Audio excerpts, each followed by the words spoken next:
नमस्कार, खबर समय जगत में आपका स्वागत है। मैं हर्षिता जौहरी। आई नजर डालते हैं देश प्रदेश से जुड़ी तमाम खबरों पर। भोपाल मध्य प्रदेश में शिवराज सिंह चौहान की नेतृत्व वाली सरकार के मंत्रिमंडल विस्तार को लेकर अटकलों और कयासों का दौर समाप्त हुआ। मध्य प्रदेश में बहुप्रतीक्षित मंत्रिमंडल विस्तार आज हो गया है। आज सुबह मध्य प्रदेश की प्रभारी राज्यपाल आनंदीबेन पटेल ने 28 मंत्रियों को पद एवं गोपनीयता की शपथ दिलाई, जिनमें 20 मंत्रियों ने कैबिनेट मंत्री और 8 मंत्रियों ने राज्य मंत्री के रूप में शपथ ग्रहण की। इस मंत्रिमंडल विस्तार की खास बात यह रही कि इसमें 9 सिंधिया समर्थकों और 3 अन्य कांग्रेस से भाजपा में आए हुए नेताओं को जगह मिली है। इस तरह से मध्य प्रदेश के मंत्रिमंडल में सिंधिया समर्थक 11 और कांग्रेस से आए 3 नेताओं सहित 14 कई संख्या हो गई है। बाकी स्थान पर भाजपा के नेताओं को मौका मिला है, जिनमें कुछ नए चेहरे भी इस बार मंत्रिमंडल का हिस्सा बने। इस पूरे मामले पर हमारे साथ चर्चा में शामिल हुए सपाक्स पार्टी के प्रदेश अध्यक्ष सुरेश शुक्ला ने मंत्रिमंडल विस्तार, क्षेत्रीय संतुलन, जातीय संतुलन के बारे में शुक्ला जी ने अपने विचार हमसे साझा किए। साथ ही सपाक्स पार्टी की गतिविधियों के बारे में भी उन्होंने बताया। उन्होंने और क्या कहा, आइए सुनते हैं।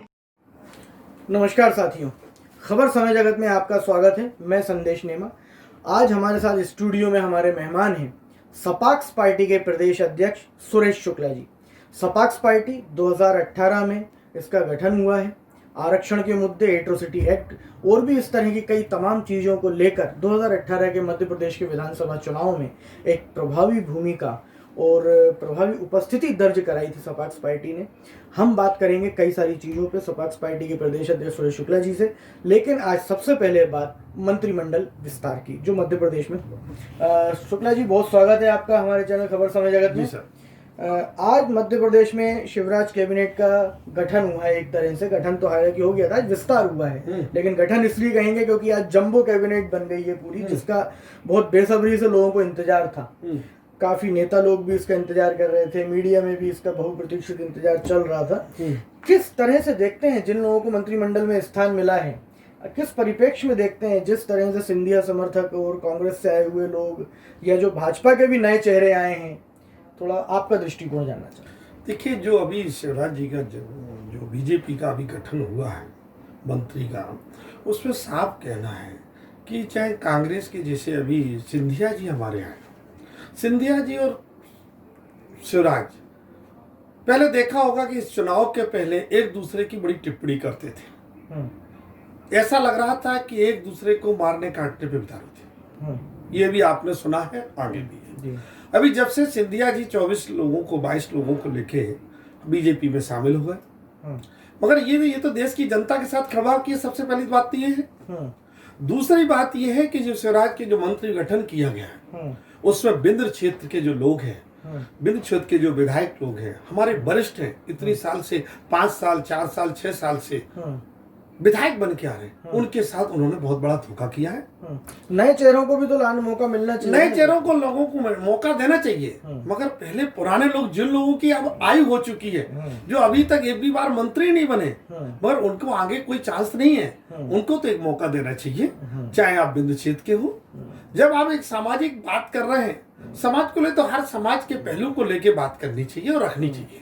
क्षेत्रीय असंतुलन आपके हिसाब से नहीं बना, देखने को मिल रहा है। जाति संतुलन वगैरह, बाकी और जो उपचुनाव की तैयारियां हैं, उपचुनाव में जिन 22-24 लोगों को जाना है, उसमें से जो प्रतिनिधित्व दिया गया है जी, ये सब चीजों को साधने का जो प्रयास है वो किस तरह से देखते? देखिए, अभी जाति का जो संतुलन उन्होंने बैठा है, वो जाति से कोई लेना नहीं, कोई भी जाति हो, मगर मेरा ये कहना है कि आप वरिष्ठता के अनुसार उसको आप मंत्री में लाना था, कि जो वरिष्ठ है, जो उनको पहले आप उनको पद देते, जिससे कि एक जो विषम परिस्थितियां जो पैदा हो रही आज की डेट में वो नहीं होती। हम बात करेंगे शुक्ला जी आपसे, आपकी सपाक्स पार्टी की जी। जिन मुद्दों पर सपाक्स पार्टी ने चुनाव लड़ा, जिन मुद्दों को लेकर सपाक्स पार्टी का गठन किया गया और 2018 के विधानसभा चुनाव में उपस्थिति दर्ज कराई, कितना संतुष्ट पाते हैं अपने आप को सपाक्स पार्टी के प्रदर्शन से? देखिए, जो सपाक्स पार्टी का जब हम लोगों का गठन हुआ और सपाक्स पार्टी ने 110 सीटों पे चुनाव लड़ा, तो ये देश की जनता को एक हमने संदेश दिया जी, कि सपाक्स पार्टी गरीबों की पार्टी है, किसानों की पार्टी है, ये आप लोगों के लिए लड़ने आई है। 15 साल से शिवराज सरकार ने गरीबों के लिए कोई काम नहीं किया और 1.5 साल कांग्रेस सरकार ने किसानों के लिए, गरीबों के लिए कोई काम नहीं। ये जनता के साथ केवल चुनाव के प्रदर्शन की बात कर रहा हूँ, उससे कितने संतुष्ट हैं? चुनाव जो प्रदर्शन की आप बात कर रहे हैं, उससे जितने भी हमें वोट मिले वो हमारे खुद के वोट थे, सपाक्स पार्टी के वोट थे। वो सपाक्स पार्टी की विचारधारा से जुड़े हुए लोग थे, उन्होंने मुझे वोट दिया।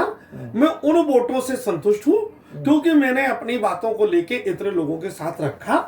और मैं ये बताना चाह रहा हूँ कि ये अभी जो उपचुनाव 24 सीटों पे हो रहे हैं, इसमें पार्टी दमखम से चुनाव लड़ेगी और अपनी बात को लेकर जनता के बीच जाएगी। सारी 24 सीटों पर आप अपने सभी 24 सीटों पे हमारे प्रत्याशी उतरेंगे और सभी 24 सीटों पे चुनाव लड़ेगी।